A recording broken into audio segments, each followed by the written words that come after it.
If Ineos are serious about turning Manchester United back into a world leader, then things have to change. Whether that's on the pitch with Ruben Amorim's 3-4-3 system, which clearly is not working as they lose to Brentford once again, or off the pitch with transfers being made over 200 million on a new frontline attack, things look flat. Things are not working. Now that could be system based, that could be down to the pressure of playing for Manchester United. But today we are changing both of them things. We are moving away from Ruben Amorim, as I think Manchester United should be doing in real life, and we are moving into the Moneyball era. We are using data to make every single transfer in this Manchester United rebuild. Every single signing backed by stats. Let's get into it, and let's turn Manchester United back into what they should be, one of the biggest clubs in the world once again.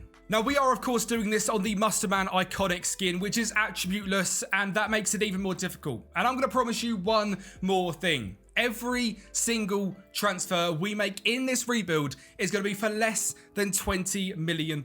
We're moving on from the 70 million Shesko, the 60 million Mbumo, the 60 million Cunha. Every transfer less than £20 million. Now, if you like the silent sound of this, make sure you smash the like button on the video and subscribing to the channel. Now, we are also changing the tactics here at Manchester United. I have just watched Manchester United lose to Brentford 3-1.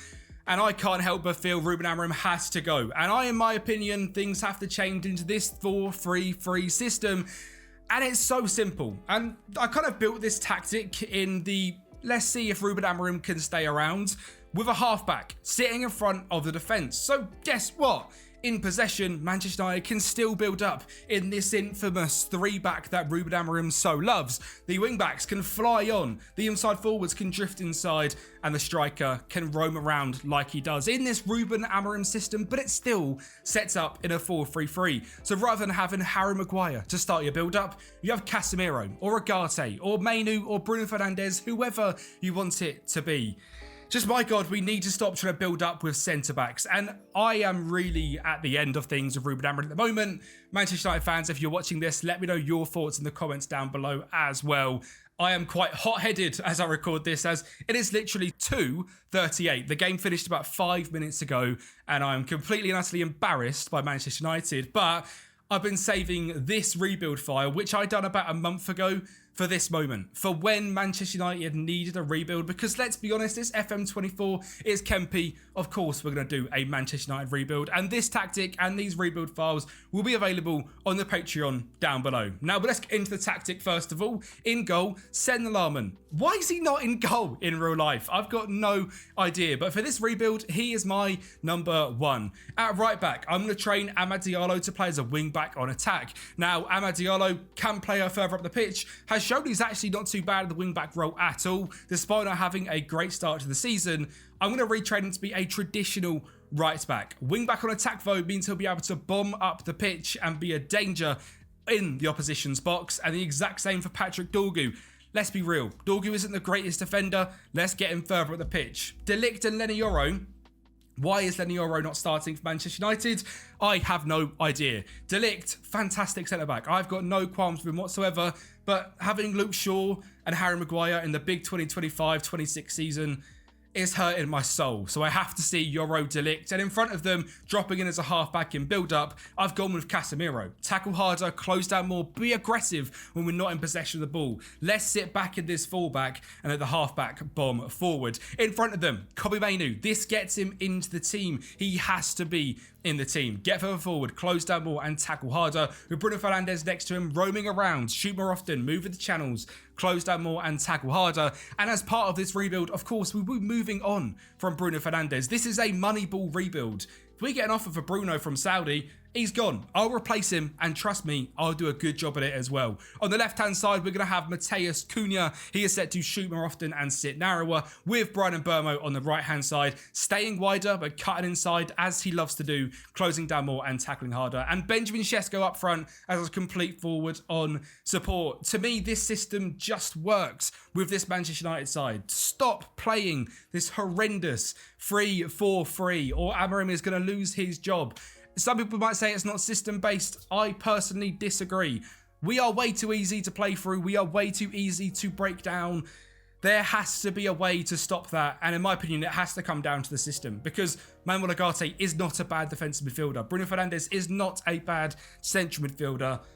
Having just someone screening so midfielders can't go in them half spaces, like a Casemiro, sitting further back than a Menu, Bruno, whoever it may be in front of them, just makes such a big difference. And for me, it just has to change. We're doing way too much one-on-one defending, and this system just makes perfect sense. It works for our brand new signings, Mateus Cunha, Mbeumo, and Benjamin Sesko.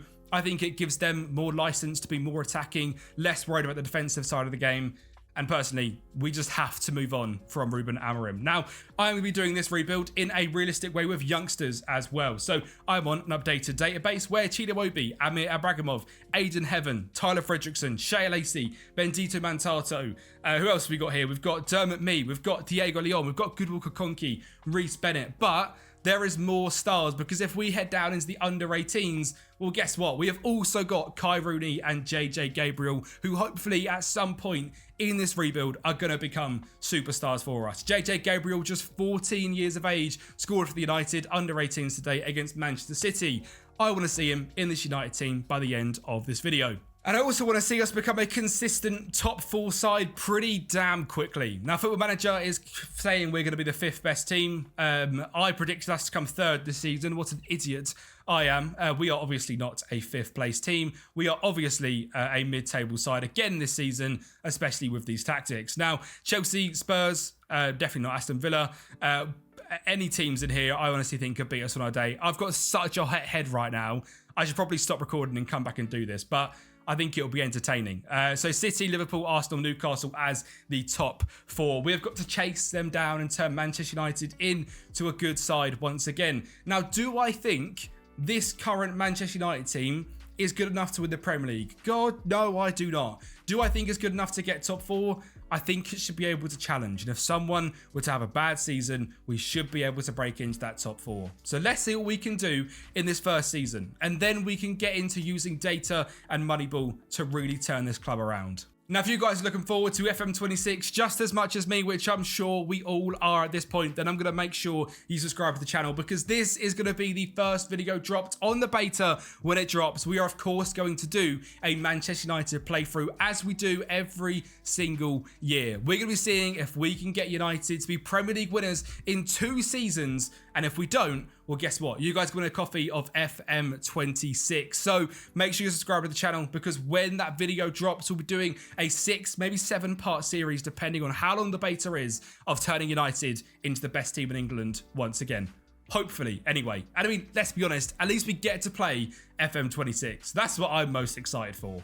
Now, I think it's only right that the first game we watch in this rebuild is Manchester United versus Brentford in an absolute demolition. Of course it is, because Manchester United should be able to beat a Keith Andrews Brentford with ease. An Ahmad free kick, a Casemiro screamer makes it 2-0 in 50 minutes. Casemiro then with another long-range effort, finding the top corner.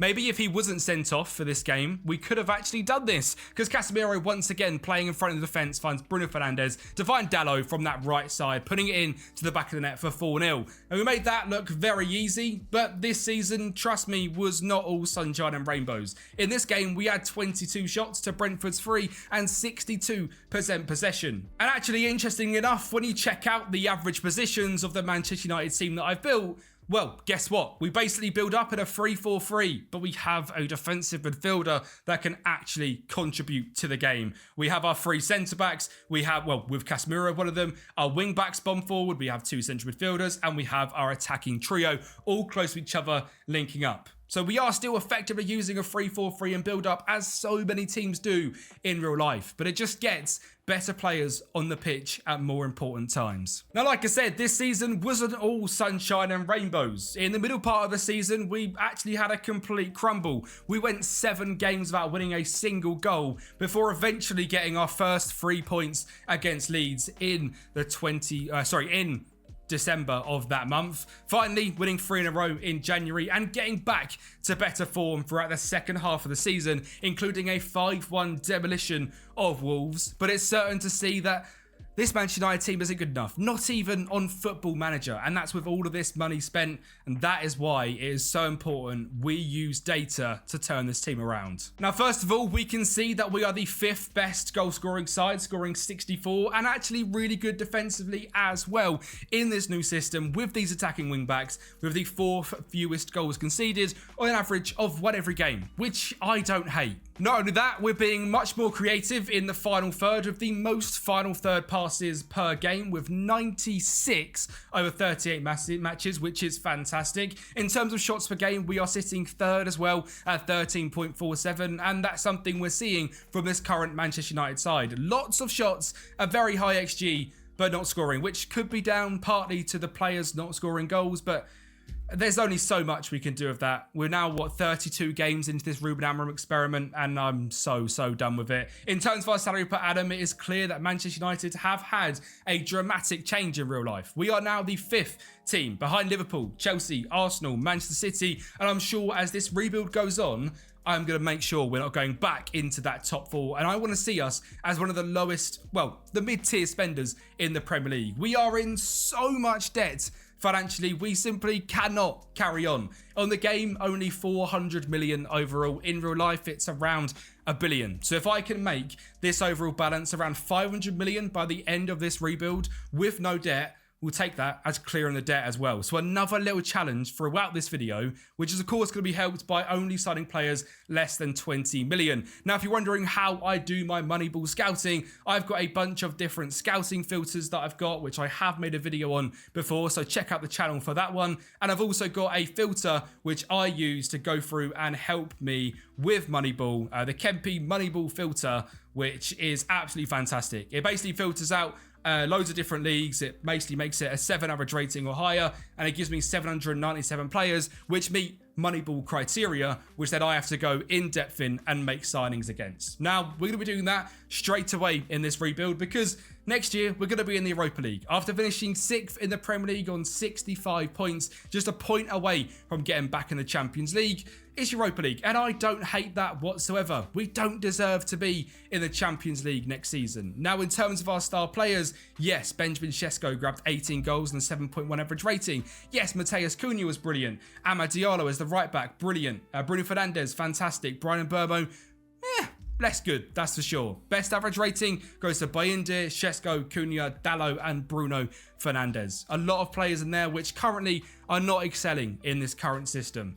And that, for me, is a big telltale sign. Now, throughout this rebuild, I also want to be keeping a very firm eye on the loan list as well, making sure that our youngsters which are going out on loan are doing well. If they're not, recalling them. If they're doing well on loan, bring them into the first team. If they need more loan time, send them out on the loan the next season, and making sure all of our youngsters have the best playing and training environments possible. And as we sit here with all of the transfers done, I have done that as much as possible with a bunch of other players still set to go out on loan, and a bunch of players that have already left the club or already gone out on loan. Sancho to Newcastle, Ugarte to Chelsea, Luke Shaw to Juventus, Malacia to Vigo, Altay Bayindir to Al Riyadh, James Fitzgerald, I've cashed in on sending him to Sheffield United. Reece Bennett also gone to Woking. We have then loaned out Rashford to Newcastle as Barcelona didn't pick up that transfer deal. Jack Fletcher goes to Plymouth. Onguene goes to Bristol Rovers. Jack Moorhouse to Crewe. Tyler Fletcher to Hamilton. And Jaden Camerson to Wickham. We've also sold Harry Maguire to Brighton and let a bunch of other players go out on loans like Sekou Kone and James Cannon. But actually, with the change of formation and the transfers we've made, there was only 4 signings and they all come in the midfield areas. Number 1 is my eventual Bruno Fernandes replacement. It's Alvin Sanchez coming in from Young Boys. This guy is fantastic. 7 goals, 11 assists over in the Swiss top flight. Has the maestro free spirit attacking sort of play style according to this skin. And you can see here his expected assists, his dribbled, his possession won, his good high press, and he's great in front of goal as well. You can see based on the scouting reports we have got on him, his attacking composure is brilliant, his ball control, his first touch, his agility, able to beat players.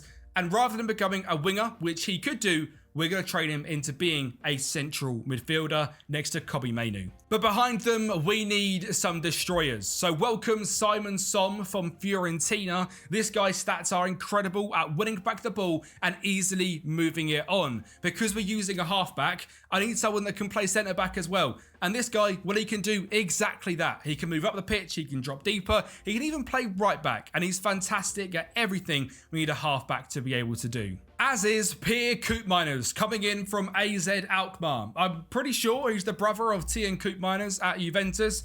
I could be wrong, but that'll be a very big surprise. He has 10 assists, 1 goal, a 7.04 average rating, and once again, in terms of his defensive midfield stats, sitting in front of a back line or even dropping in, he is perfect for it. And for my final signing as a rotation with Kobbie Mainoo, it is Mamadou Diawara coming in from Lyon for £7.5 million after his loan spell at Antwerp, where he massively impressed. This seems like a very Ineos kind of signing and one which I think makes a lot of sense. And with all of them transfers coming to 30 million for Alvin Sanchez and 32 million overall for the other three, we spent only 50 million and raised 150 million. And while, yes, there isn't any star players, there isn't any massive names which come into this side from that, that's not the point. We are using Moneyball, hence Senna Lamen being our starting goalkeeper, hence Amad Diallo becoming our attacking right wing back, hence the signings of Simon Som and Koopmeiners, and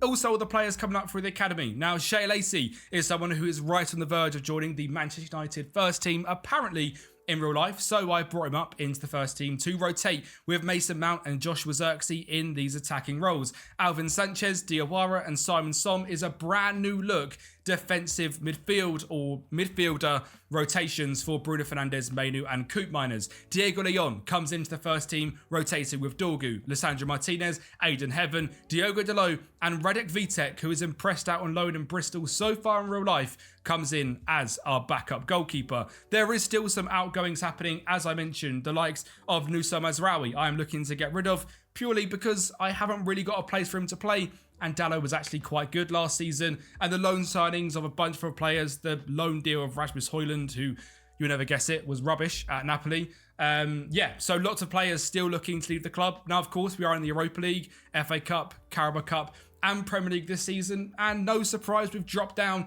to 7th place because the media don't understand what we are doing. We are building a Moneyball team with Manchester United, and we are getting ready to take over the league.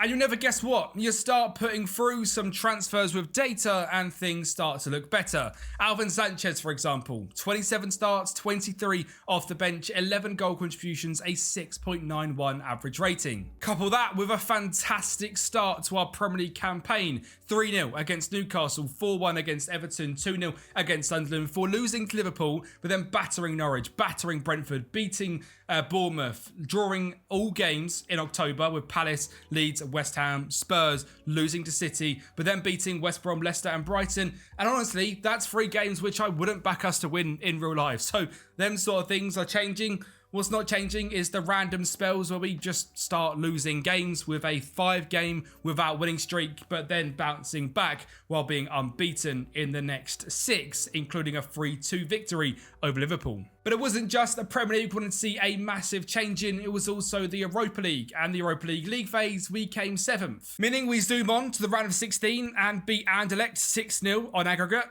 before facing up against Napoli in the quarterfinals. And after a cagey 0-0 in the first leg, the second leg was a different story. De Ligt grabbed the first goal in this one before a Benjamin Sesko brace put the tie to bed. And Manchester United will be moving on into the semi-finals. And 2 goals in this game coming from them set pieces. Something which Manchester United are just absolutely shocking at in attacking and defending in real life. So it's good that we've changed that around. And in the semi-finals, we actually managed to win this game 1-0 over both legs as well. A goal from Amad in this one after a Senna Lamen injury as well. And then the second leg, a 0-0 draw, put us straight into the final against Celtic. Now, this really wasn't a classic game by no means, but it was a dominating performance. It was a 1-0 win, 14 shots to their 4, and a goal from Mason Mount, which made Manchester United Europa League winners, bringing back their first trophy in a good couple of seasons.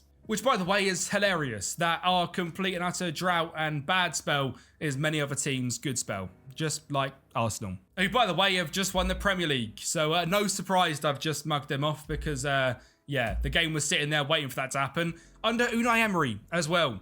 So Arteta, it definitely was you. That was the issue. Unai Emery winning it with Arsenal after a horrendous start with Villa in real life, who once again get 5th place in the Premier League, and we finished 6th just by one singular point. But because of that Europa League win, we are in the Champions League next season, which is good for us financially more than anything. There is no surprise the financial constraints of not being in Champions League football that Manchester United come under.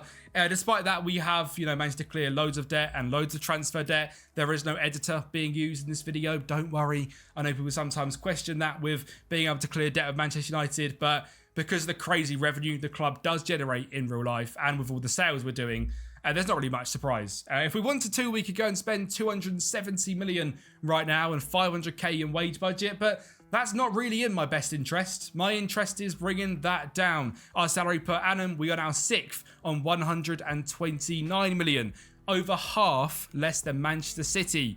So there's no surprise that they're one of the better teams and we're just not right now. But again, that is why we're using data to attempt to overthrow that. Now we are now using the squad view that I so like to analyze all data. Shesko, 24 goals. Bruno Fernandes, 12s. And Brian Mbeumo this season, much better. 20 goal contributions.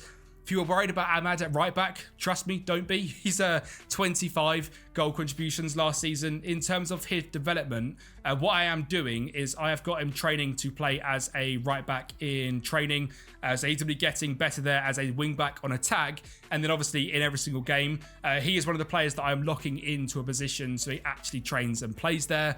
And he's doing really well. Mason Mount as well, 19 goal contributions, a 7.19. Mateus Cunha, complete opposite compared to Brian Mbeumo last season, who wasn't great. This season, it was Cunha. And Mainu doing decent, 11 goal contributions as well. Alvin Sanchez, very good. Simon Sommer, 6.78. Not fantastic, but we'll see with him. Diawara didn't play too many games either. Coop Miners didn't play too many games, dropping a 6.75 average rating, which, let's be real, isn't fantastic. And then in terms of our loan watch, we managed to loan out Toby Collier to Southampton, who just had a really good season there. Let me change this so we can see the selection info. 27 games and 6.86 in the Championship is brilliant. Harry Amas doing really well over at Eibar in Spain. I think I'm going to keep him there for another season if possible. And then Jack Moorhouse doing well down at Crewe as well. Kana Biek doing well over in France with 6.87. Rasmus Højlund doing well at Roma, but if we can just sell him, that would be great. And Marcus Rashford, for some reason, after this pretty poor showing, they've spent £58 million to bring him in.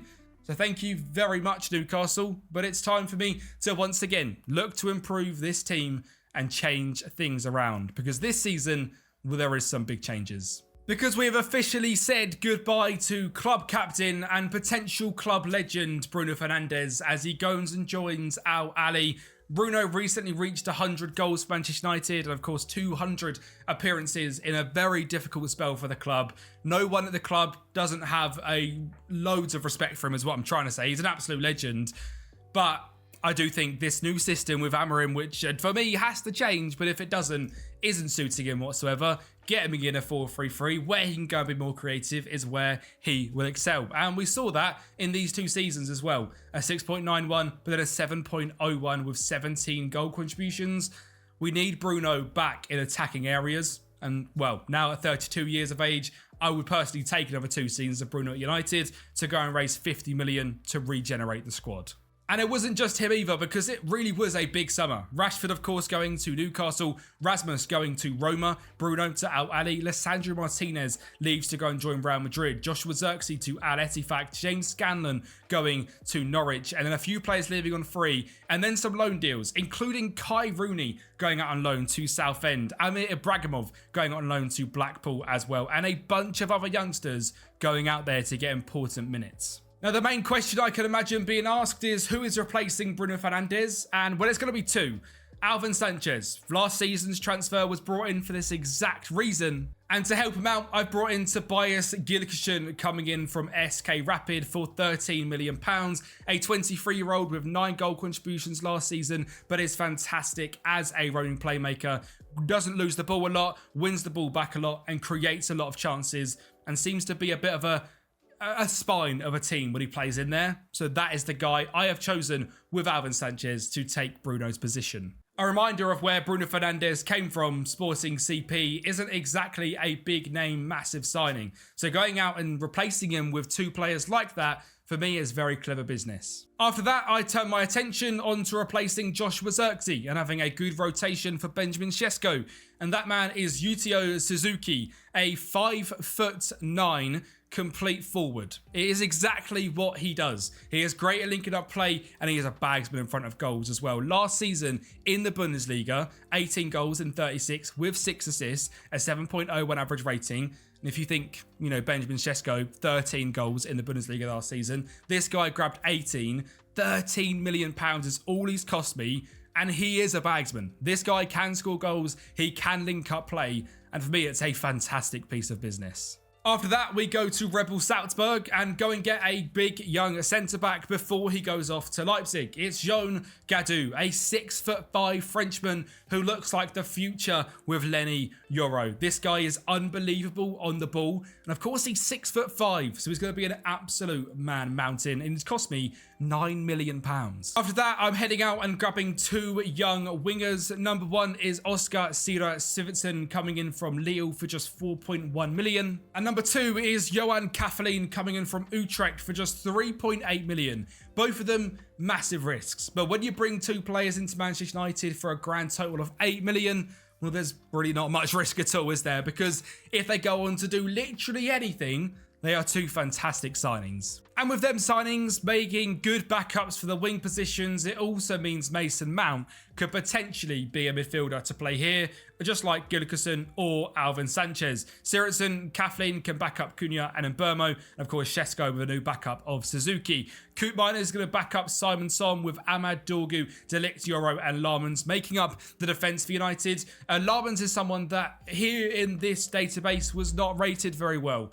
I've locked him in, and he's just been really good. A 6.97 and a 6.99. I'm very impressed by him. And I'm also very impressed by Radek Vitek as well. A 6'6" goalkeeper who in this game was very good on loan in the Championship. 42 goals conceded in 39 is brilliant. And then for 3 games last season, a 7.47. Perfect backup goalkeeper who could potentially be the new number 1 one day. You never know if he might overtake Saint-Germain, especially in this rebuild. This season, of course, there's Champions League football, there's a Super Cup, there's Carabao Cups, there's FA Cups, and once again, in the Premier League, we are underdogs down in 7th place. So let's see if we can prove them wrong once again and actually finish in the top 4 for the first time. Thanks to a Benjamin Sesko penalty, we lift the Carabao Cup in a 1-0 victory over Liverpool, lifting our 2nd trophy of the rebuild. And despite now dropping to 8th place in salary per annum at £128 million, we managed to finish in 3rd place in the Premier League on 71 points, which I believe is the same we finished in 5th. But nevertheless, finishing in 3rd with United, a 21 goal difference, 21 wins, 8 draws, 9 losses, 59 goals for, so nothing crazy, but only 38 conceded. A very good season, our most consistent yet. And that's with having Champions League football as well, which, I'll be honest, didn't go very well. We might have beat Liverpool in the round of 16. Sorry, in the Carabao Cup. We may have beat Liverpool in the Carabao Cup final, but in the Champions League, they managed to beat us in the round of 16. But that's absolutely fine. I genuinely do not care because we are slowly progressing this club. Benjamin Sesko, 23 goals. Brian Mbermo, 19 goal contributions. Gilkison with 18. Mason Mount with 21. Mateusz Cunha, 8 goals, 5 assists. Still not really finding his form and could be soon on his way out. The best performers, Radek Vitek, 9 appearances, a 7.24. Second place, well, it's Saint-Germain, a 7.05 in 53 games is fantastic. Of course, Big Benjamin Sesko, Matthias de Ligt, Mason Mount, Brian Mbumo, Tobias Gilkison, and our young star, Lenny Yoro, also playing really well. In terms of our sort of loan watch that we're doing, There's a lot of people going out on loan these days, but the best ones out on loan currently, James Overy has gone back to Australia and done really well for South Melbourne. Tyler Fredrickson at Mansfield is also doing well, but quite a low level. Abi Abrigmov doing really well at Blackpool. And Habib Ongwene at Watford has really impressed me. This is not a player I was even thinking could get first team football for us. But at 22 years of age, after going to the Championship and playing 43 games, I think it's possible Habib Ongwene could at some point become a good rotational right back with Amad Diallo, and we end up cashing in on Diego Dalot, because this is the exact sort of player I would be attempting to go and sign if it wasn't a case of he was ours. Playing well in the Championship and a young player. Really like that. Harry Amas, back-to-back seasons at Ibar doing really well. Bendito Mantato at Charlton doing bits. Chido not doing bits. At Swansea, couldn't get him off the loan spell, sadly. He's, of course, very unhappy.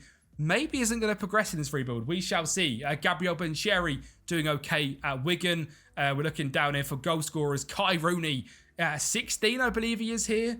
18 now, actually, grabbing 11 goals for Southend. Love to see that from Super Kai. Jim Thwaite doing bits at MK Dons, and a regen, Hayden Wensley, doing bits at Swindon as well, scoring 12 goals at 18 years of age. So some youngsters coming up through the academy as well, and of course they'll be brought in to the first team as and when they need to be. In terms of transfers, we of course have only spent sort of 80 million so far on this rebuild, and already raised about 400, I would say. About 380 million. So we were doing pretty well in terms of transfers, I think is safe to say. And back-to-back seasons now in the Champions League, going on to season number 4.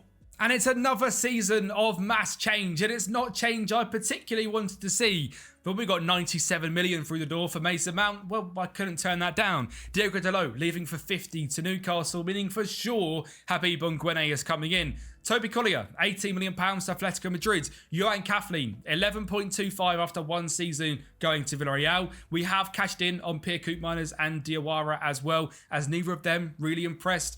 Brian Christie has gone to West Ham. James Overy has gone to Portugal. Sam Lusail has gone to FC Cochise. Mazraoui was still loaning out, and more loan deals happening as well, with Chido going to Wrexham, Harry Amas going to Preston, Gabriel Boncheri going to Doncaster, JJ Gabriel getting his first loan spell also out to Grimsby, and Kai Rooney going to Bolton.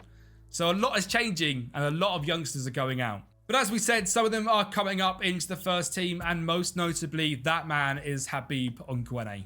There was 4 signings this summer, so once again, not going crazy. The first one is Matisse Amagu coming in from Strasbourg for £18.25 million, a real ball winner in the midfield. Number 2 is a bit of a risky one, but one that I think is a market opportunity. It's Alex Vale coming in from Como.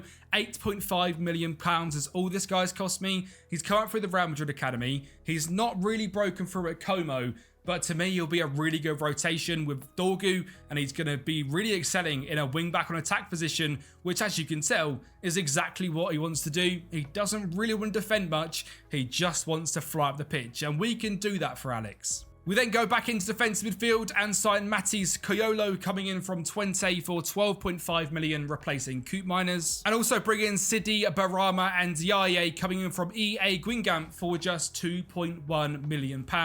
Again, a bit of a market opportunity, just an elite dribbler. And for £2 million, well, for 18 years of age, I will take that risk. So not only are we bringing in them transfers, we are also making a slight tactical tweak to move away from the halfback and move into a deep-lying playmaker. No longer dropping back into the back three to link up play, but stepping further in front. And for me, Coyolo is going to be really good at that, as is Simon Som and Matisse Amagu. Gilkishan and Mainu have sort of solidified themselves in that midfield role. And for me, I'm just so happy Mainu is in this team. We are keeping the same front three United have got in real life because, well, there's no way we move on from them, is there? Let's be real. We've just spent 200 million. Ahmad still at right back, Dorgu still at left back, and backups wise, Vitek, Ogwene, Gadu, Heaven, Vale, Kyolo, Soam, Alvin Sanchez, Sivertson, Bendito Mantato also comes back into the first team fold, and Yutio Suzuki. My opinion, this team is now getting close. I know the names are not there, but we are developing a tactic which is working really well, and everyone seems to be able to have these green links. So everyone's obviously doing very well. No surprise, you stick this team in a 4-3-3, like everyone's saying in real life, and things start to do well.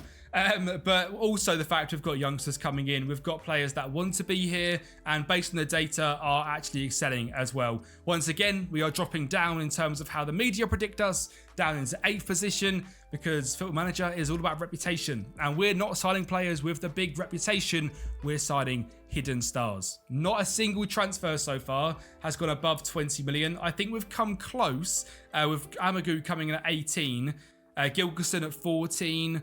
We've had a 13 there with Simon Sob and a 13 with Alvin Sanchez. But given all of the money we've raised, we are doing really well to build a true data-backed Moneyball side.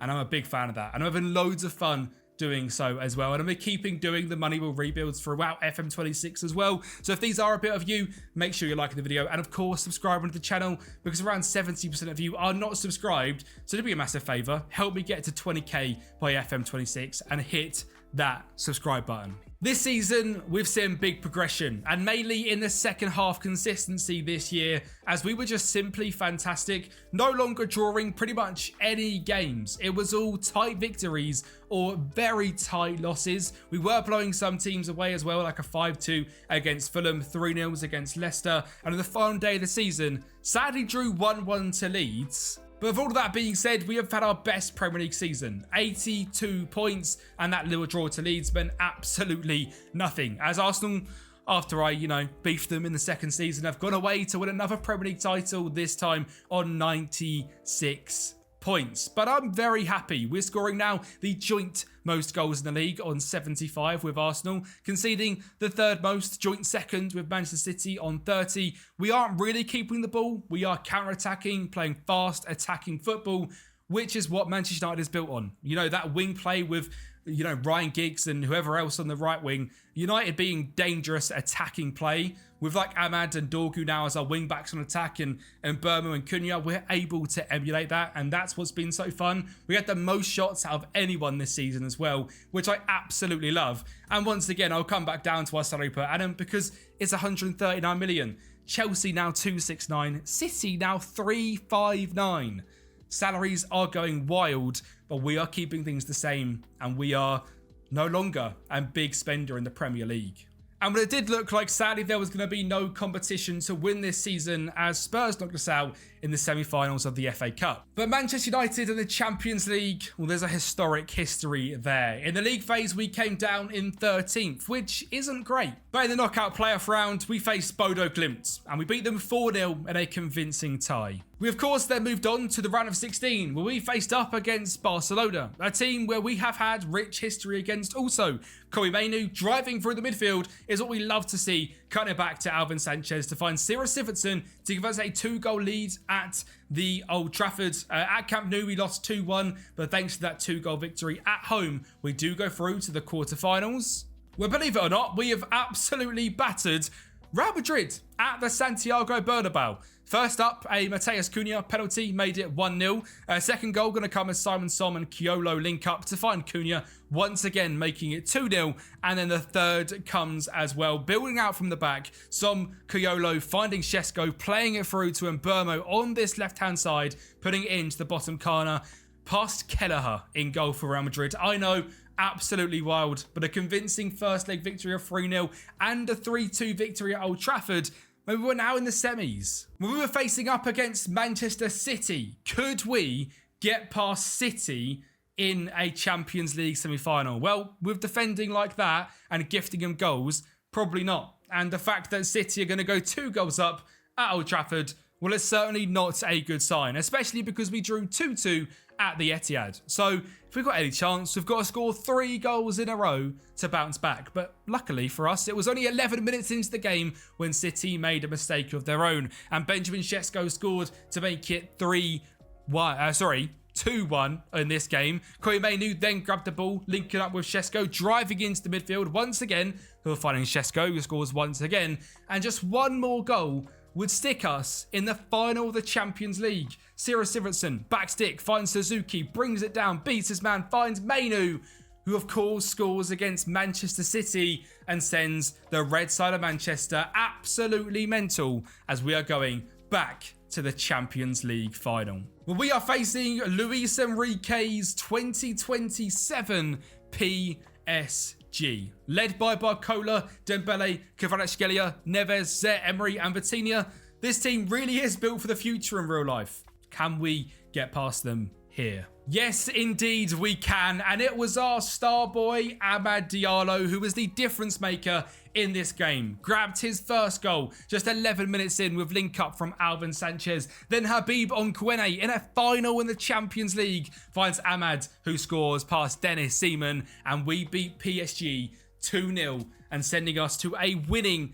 Champions League run. That is fantastic. But, you know, that's only part of this rebuild because there is a long way to go. We haven't won the Premier League yet. We've only won the FA Cup once and the Carabao Cup once. And to complete the rebuild, we've got to win a treble. Now, that's going to be difficult. But we are on the right lines. We've just won the Champions League and the squad was looking better than ever. Goal scoring wise, Benjamin Sesko 25. Out on loan, Cheetos just grabbed 22 as well, which is incredible. Alvin Sanchez 12 goals, 11 assists. Mateus Cunha, 12 and 10. Suzuki, 10 and 2. Gideon, 10 and 4. Kai Rooney, 15 goal contributions out on loan. Brian Mbumo with 12. Amad with 14 assists and 9 goals. JJ Gabriel, 8 and 6. Mateus Agmamu, 6 and 4. And these youngsters that are out on loan and the star players we have got in the squad set up a very exciting future. Because if we check out the age profile, well, there's a bunch of good youngsters, and our oldest player is Mateus Cunha at 30.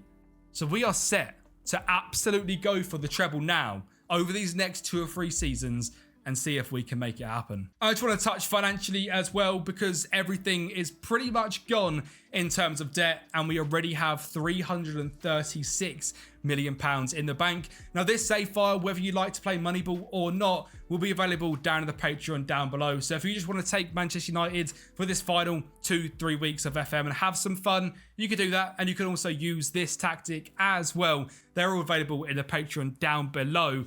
And the Patreon is going to level up so much for FM26 as well. So if you want to help out, support the channel and make my dreams of becoming a full-time content creator true, Patreon is the best place to do so. Whether it's £2 a month to say thank you or £5 a month to get access to everything we make on the channel, whether it's tactics, which we're going to be doing a lot of in FM26, rebuild files, shortlists for Wonder Kids, anything training related, scouting related, it will all be over there. And it was still a one-stop shop to the best FM, sort of everything you need for FM26. So if you want to help me out and you want to grab a bunch of bits doing though as well, check out the Patreon down below. But now we've got to go to season 5 and see if we can do the treble.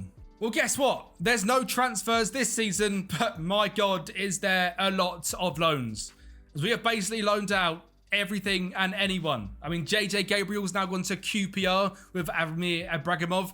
Kai Rooney has gone on loan to Wrexham with Cheeto, which I find fantastic. Harry Amas to Preston, Bendito Mantato to Vigo, Reece Phillips to Stuttgart, Mazraoui to Galatasaray.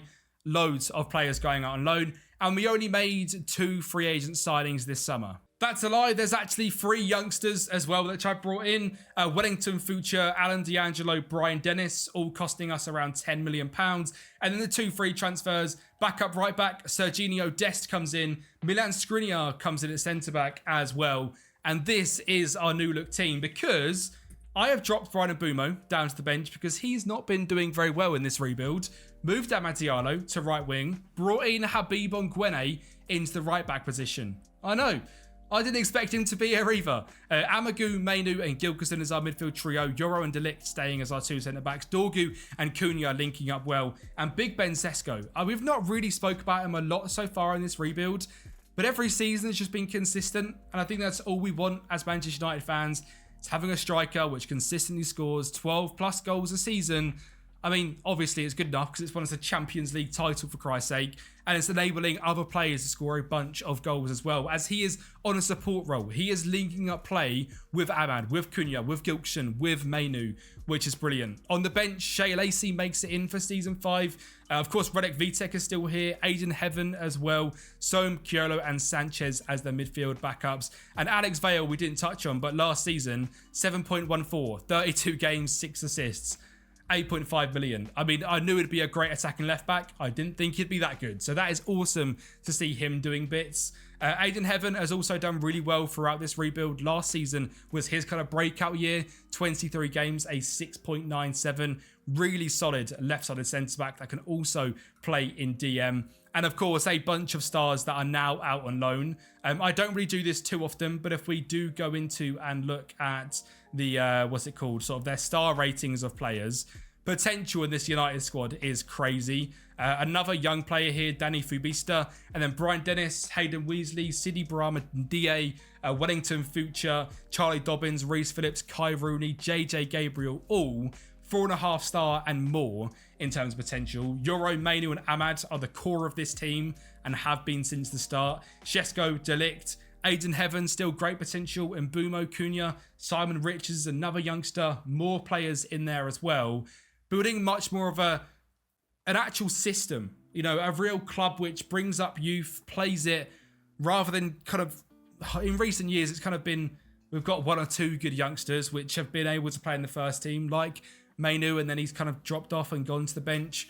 Here is a proper Manchester United Moneyball rebuild. There's a proper core of youth, young players in the team, and a core of Moneyball as well, which has been so enjoyable and so fun. And this season, I think, is going to be the best yet. FA Cup, Champions League and Premier League is what we need to win. The media predict us 7th after last year coming 2nd.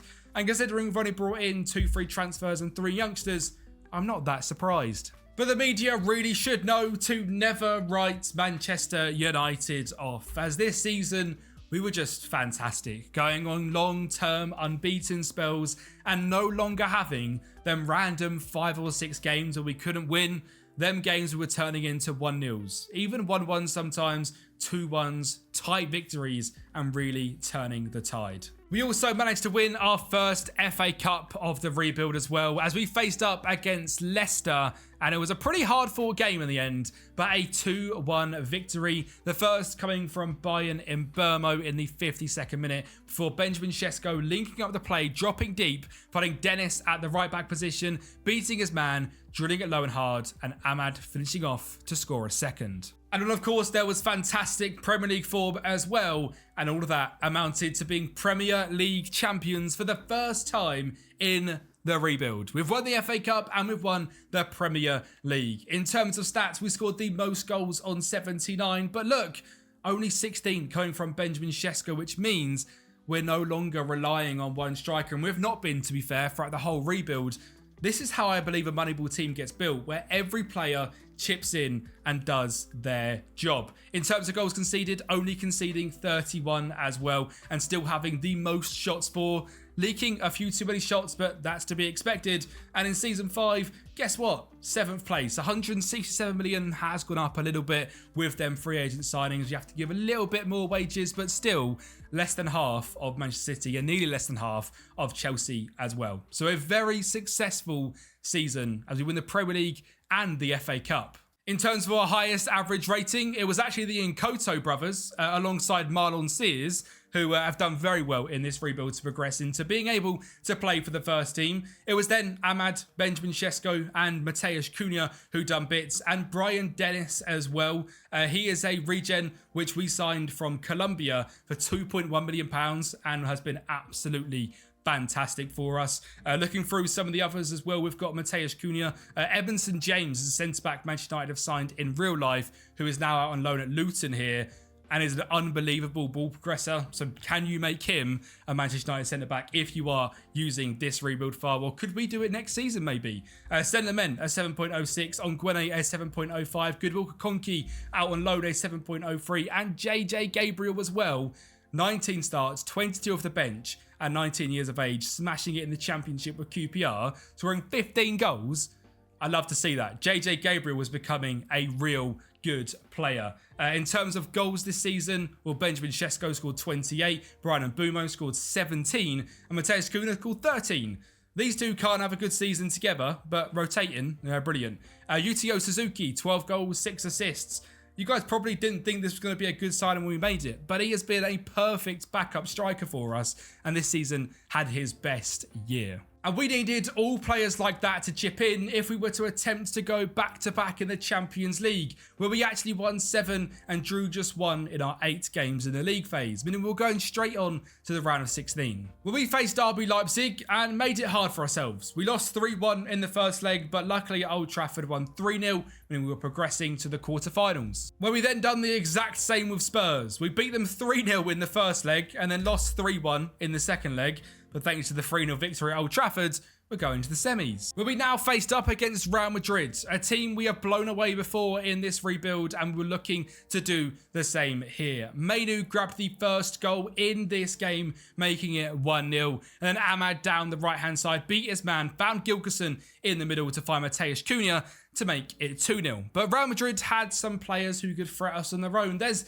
this French guy who they've got up top called Kylian Mbappe, who's pretty damn good, and he scored to make it 2-1, making the game a tight, cagey affair once again. But literally 3 minutes later, we managed to win the ball back off Bellingham here with that high press. Cunha with a long-range effort, making it 3-1. And just 30 seconds after that one hitting the back of the net, Aiden Heaven brought the ball out of defence, found Cunha to find Alvin Sanchez, to find Aiden Heaven, who sticks one in to make it 4-1 against Real Madrid. Now, despite losing 2-0 at the Bernabeu, we won the game 4-3 and went to a Champions League final up against Arsenal. So just 2 minutes in, our £2.1 million Colombian wonder kid right back Brian Dennis got us off to a great start, making it 1-0 with an absolute screamer. And Agmagu found Simon Som to find Amad Diallo in behind Gabriel to make it 2-0 to the Red Devils. And we were going clear, as before half-time, we managed to grab a third. Brian Mbumo linking up with Alex Vale to eventually find Agmagu to find Simon Som with another long-range screamer. But for some reason, we kind of settled into the game there and it all kind of went wrong. Declan Rice down the left-hand side beats Dennis, whips it in and finds Gyökeres to make it 3-1, and they scored once again 71 minutes in. Odegaard, a ridiculous free kick, finds the top corner. If they score the next goal, well, they're probably going to win the game. But Matheus Cunha hits the post, it drops to Gilkison, and we win 4-2. The Champions League is ours once again in back-to-back seasons, and we go on to win a historic treble, and in fact a quadruple, because we won the UEFA Super Cup as well. The Premier League, Champions League, FA Cup are all ours, and Manchester United have been rebuilt using a 4-3-3 system. Stop playing this horrendous 3-4-3. And of course, using only Moneyball and data-backed signings. We spent in this rebuild about 110, 120 million and managed to raise about 500-600 million in terms of outgoings. In terms, we've got 410 in terms of our balance, and in terms of debts and loans, we've got nothing. I've said in terms of about 100 times, so I'm going to in terms end this rebuild and end the video. So if you enjoyed this in some term, then make sure you subscribe to the channel, and I'll speak to you guys next time. If, of course, the terms of that video suit what you whatever.